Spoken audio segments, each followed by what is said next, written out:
Hello? Oh, shoot. Hold on a Yep. second. Introduce yourself and then count down whenever you're ready. Alright. Hello, everybody. My name is Jaxler, and welcome to Dog's Life, the greatest game on the PS2 to ever be broken. Alright, so time starts on file select, so I have to navigate through a couple of menus real quick. But we're gonna get going on.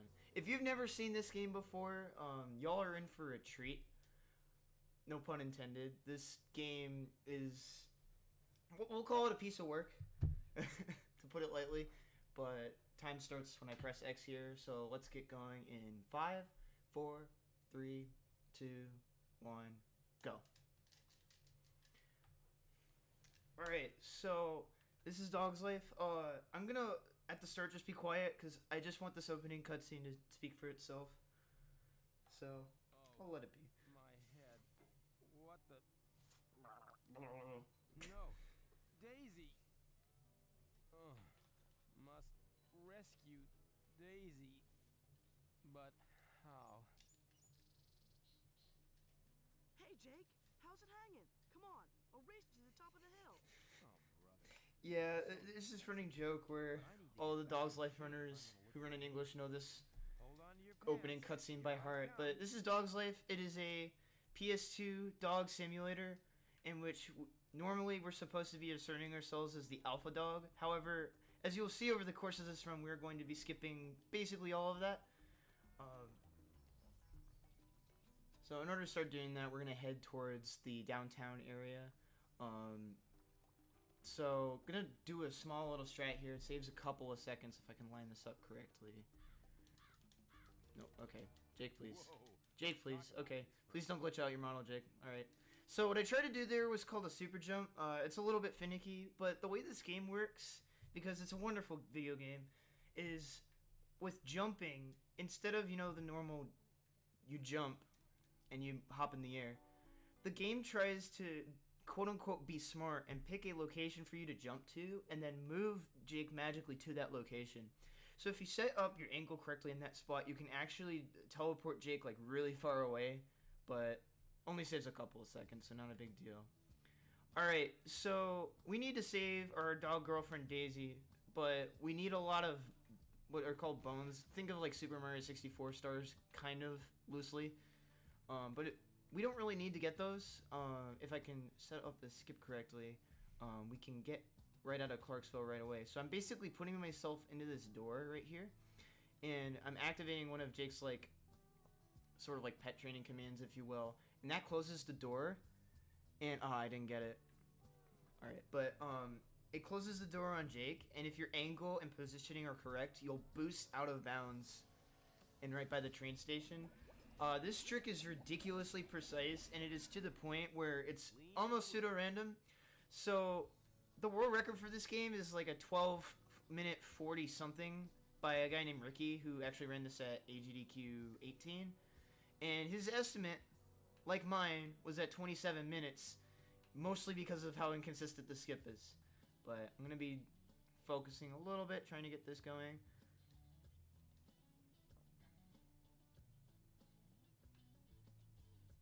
Oh my gosh, we got it second try. That's really good. So there's the reason why we say there's a bit of luck involved with that is Jake will sometime. We do have a donation. Yeah, sure, go for it. Go for it.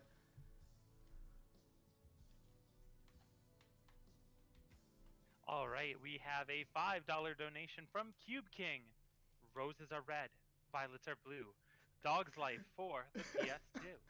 Jaxler the Bachelor, don't mess up. Wow, okay. I just got roasted. Thank you, Q. We have another $5 donation also from Kieran with simply a heart. Aw, thank you, Kieran. Alright, so there are a bunch. Every hub world that we enter and exit has these two train cutscenes. And someone did the math, and the train cutscenes alone take about 10% up of the any percent run. But you're going to notice as I come out of this train that Jake's not looking too good. He's going to be limping a little bit. And that's because when I performed the Clarksville skip, I actually took a bunch of fall damage. And this game doesn't quite have a traditional health system. Jake just kind of gets tired, and like when he takes damage, it's like, oh, I'm just really hungry now. Like you could fall like off a cliff and break both of it, like break his hip, one of his shoulders, and he'd be like, oh, I'm just hungry, you know. So, in order to I can heal up on that, really rumble. just eat some random meat lying around, and we're back to normal. You'll also notice if my damage is super bad, that'll be jumping, because the airspeed is actually faster than Jake's slowest walk speed. So, all right, tried to line up for some more super jumps there. They're generally easier going down the mountain. Oh, mama. All right, so we have to get this coat for this like mini little side quest. It's required in order to unlock access to the train station, so we just do it anyway. There we go. That's what a super jump looks like.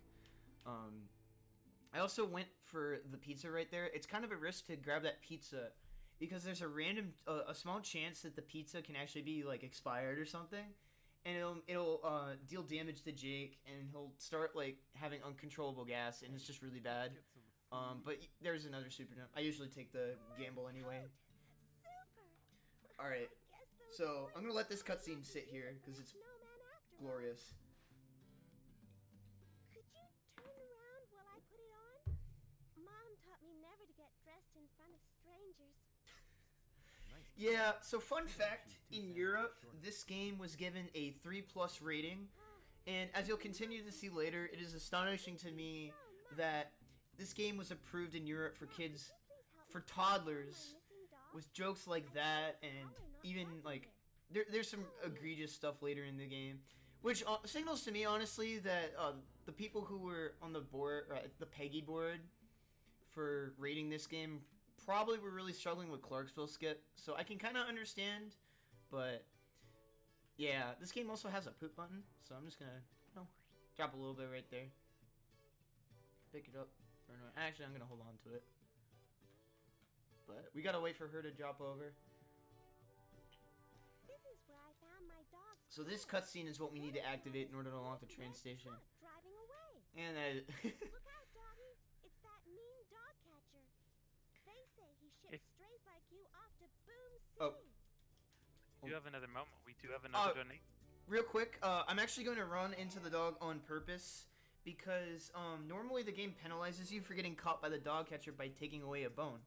But this speedrun in particular is a boneless speedrun, so it actually does not matter, and it takes us right to the train station. So gonna do super jump right there, and then once I get on the train, I'll should be have time for the donation. But we've got a pretty big skip coming up right here. I'm gonna get up to this part of the platform and go into the first-person smell-o-vision, and then from here I can jump on top of the train for absolutely no reason. And this lets me get around the dog catcher and his dog. And I'll take a bite to eat. And on the train car we go. And so that skips all of Mini Wawa, which would normally also be really long. And on top of that, this game has like a similar system, again, to Super Mario 64, where you have to have a certain amount of bones to get to the next area. But we just completely skipped that, and we're going to be continuing to do that throughout the run. But now we've got more train cutscenes. So now would be a good time to fit in that message.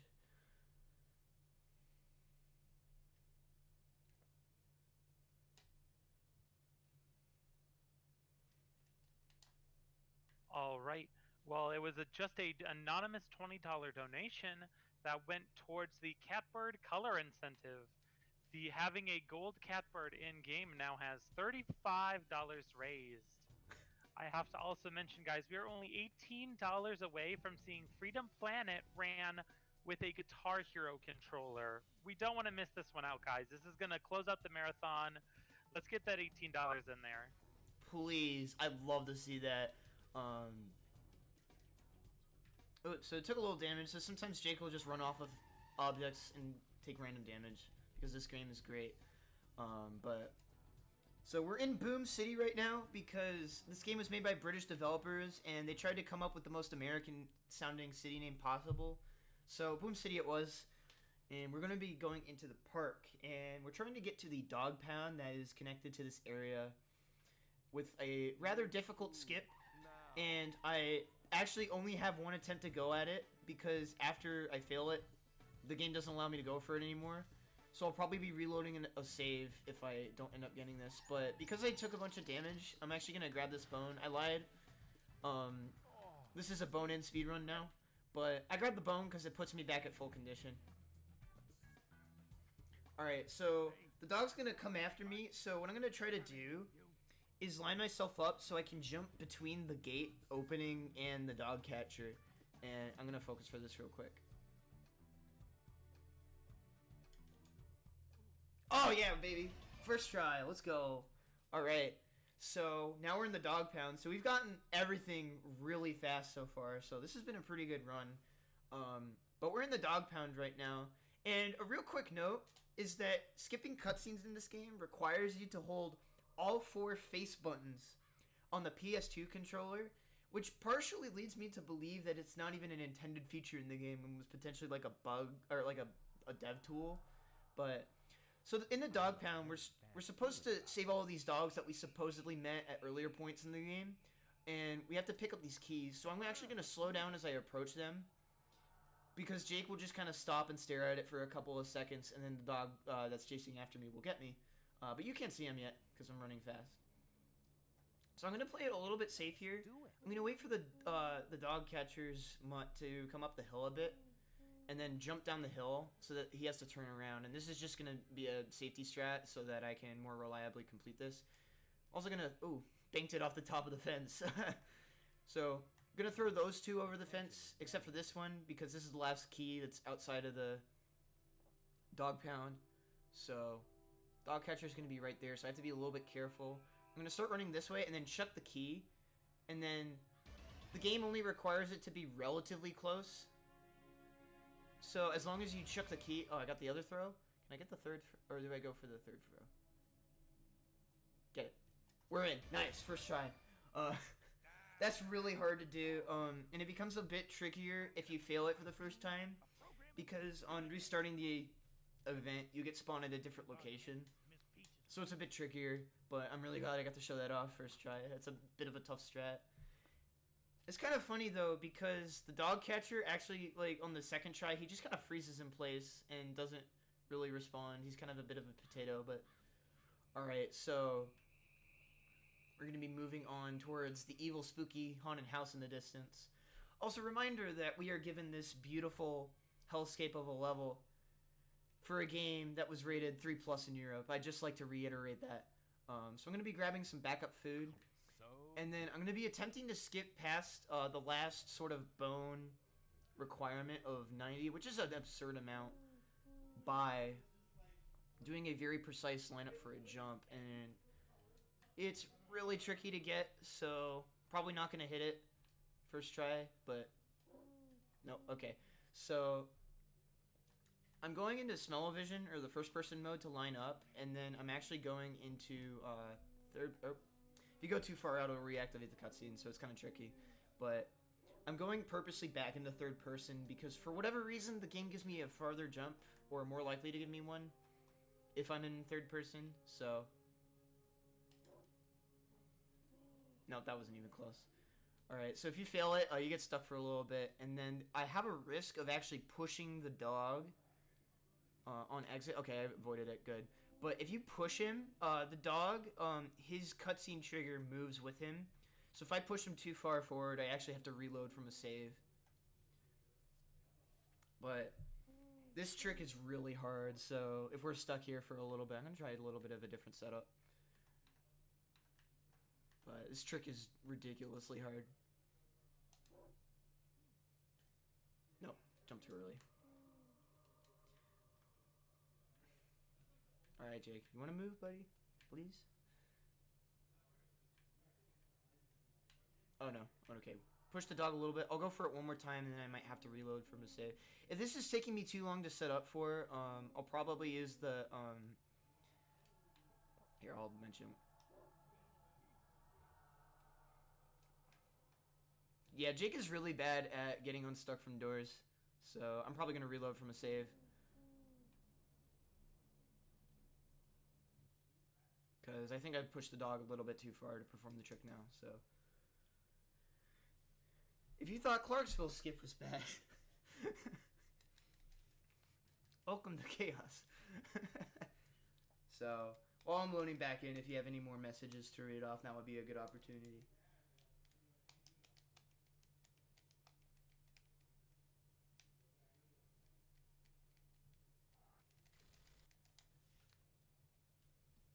Well, we don't have any new donations yet, but again, guys, just $18 to allow us to end this marathon with Freedom Planet played on the Guitar Hero controller. I have been awake since 6 a.m. yesterday running this event. I want to see this run. Please donate so we can make this happen.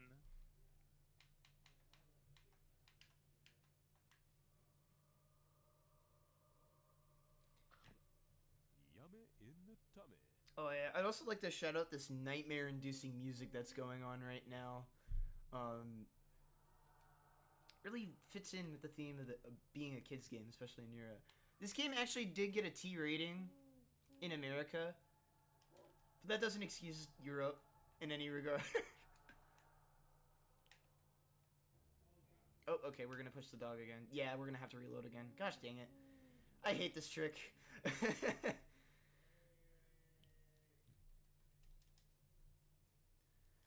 This game also has terrible loads, partly because we're playing on the PS2, but also just because this game is, as you can probably tell, very, very well optimized. But, yeah, so something interesting to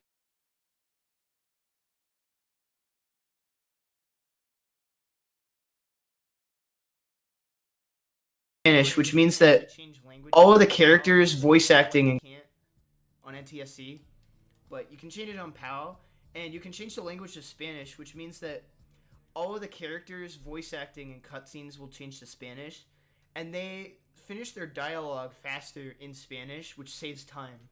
Which is funny because most of the time a language switch causes like text to be faster, but no, the characters literally stop talking faster. Because this is definitely a pro-social game about listening to other people. But alright, we're gonna Juicy. give this a couple more goes. If I'm really struggling with this, there's a menu where I can cheat in the bones, and while that's, I really want to avoid that. The cheat is actually really funny to activate, so there's kind of a reward in it in and of itself. But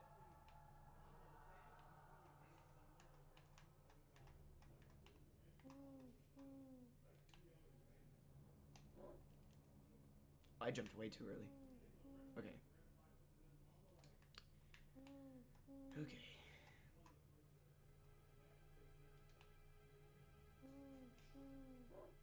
Oh, okay, game. That was weird. Okay. Here, let me just phase out of existence real quick.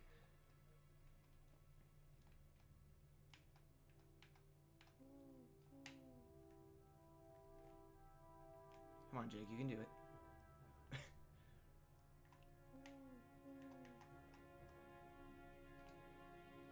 Oh, I went out of the cutscene.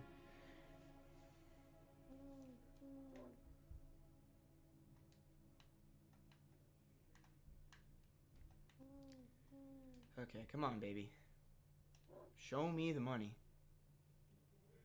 We're like this close. Like the cutscene trigger or the loading zone isn't that far away from where I'm landing. It's just the developers made it just barely impossible to reach. Okay. I don't think we're gonna have issues with the dog right now, but with pushing it, but man, this setup is not giving me any good times right now.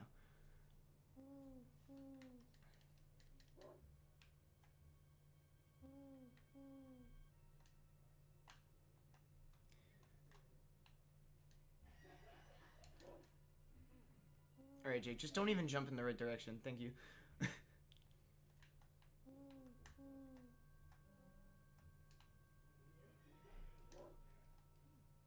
Oh, we got it! Yes! Yes! Let's go. Okay. We did it. Finally! We got it. I'm so glad I got to show that off. Alright. So, we got past the dog. No cheating involved. I'm so proud of myself. I'm a very excellent gamer. Alright, so after a enormously long cutscene, we're going to be loading into the finale. Big Oh, okay. Good jump, Jake. Something tells me that Miss Peaches isn't making ordinary cat food. So, to explain sort of the lore of this game, because I basically skipped, like, playing the entire game up to this point, Daisy, these dog nappers kidnapped Daisy the dog and a bunch of other dogs, and have been turning these dogs into how? cat food for a character named Miss Peaches, because Miss Peaches likes cats more and doesn't like dogs. I don't get it either, but it's a thing. So 3-year-olds, toddlers and up, were able to witness if they were somehow capable of even playing this game. They were able to witness all of the blood on these saws. Jake, press the button. Please don't fail the challenge. Okay, it's right there. Good.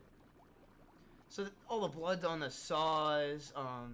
If that's not bad, it's gonna get worse. So yeah. So basically, in the finale, you're gonna see me during these cutscenes where the machines stop. I'm actually gonna continue moving during the cutscene in order to start moving towards the next device faster. Because we do actually, even though we could literally just race to the end without saving Daisy, the game still requires us to. So that's kind of unfortunate for speed, but... Okay, didn't get the turnaround there. That one's pretty tricky because of the camera perspective. Ooh, nice, I got the 360 jump. Big day.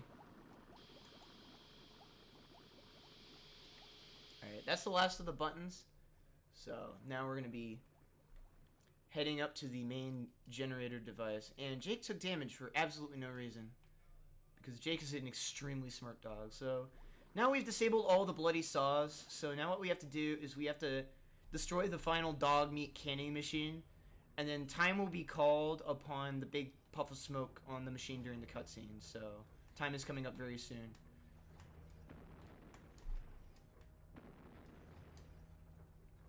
And... time. Alright, we did it. We successfully beat Dog's Life in a ridiculously short period of time. But... Alright, we need to watch this cutscene, though. 124. A what? Thought you'd outwit Miss Peaches, didn't Sorry. you, disgusting creatures? Now you will both be transformed. Also, Miss Peaches has a shotgun because age appropriateness, Kitty but cats. I'm gonna let this cutscene play. Sorry, 'Cause- it was 2124. That's pretty Also, good. once this cutscene is done, I've got something special to read for you all. All right, but let's watch this cutscene because it's very silly.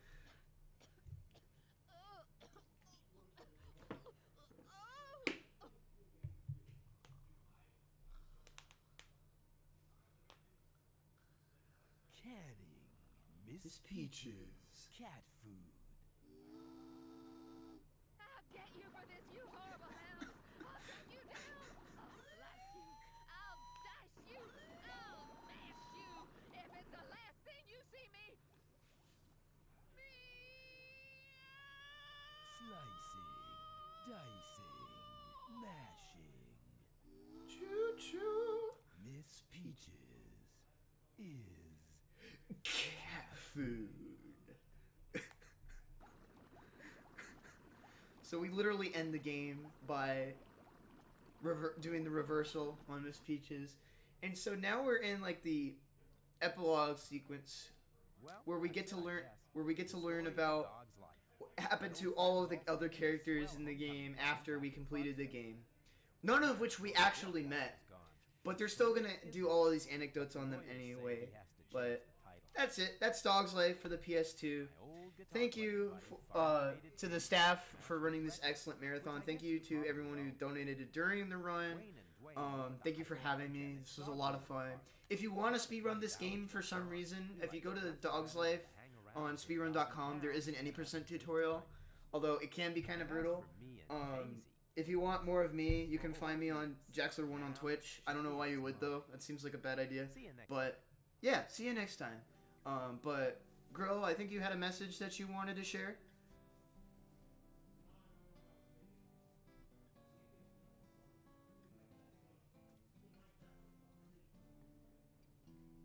Yes, everybody. We have one donation that really needs to be read. No Guard donated $32. $1,000 get. Thanks a bunch for letting me be part of this marathon. It was a lot of fun, and I hope to be able to participate again and see it grow. Let's see some Guitar Hero controller shenanigans. Woo! With that, we have raised $1,000, doubling our original goal for this marathon. Let's go. And we will get to see Freedom Planet on the Guitar Hero controller.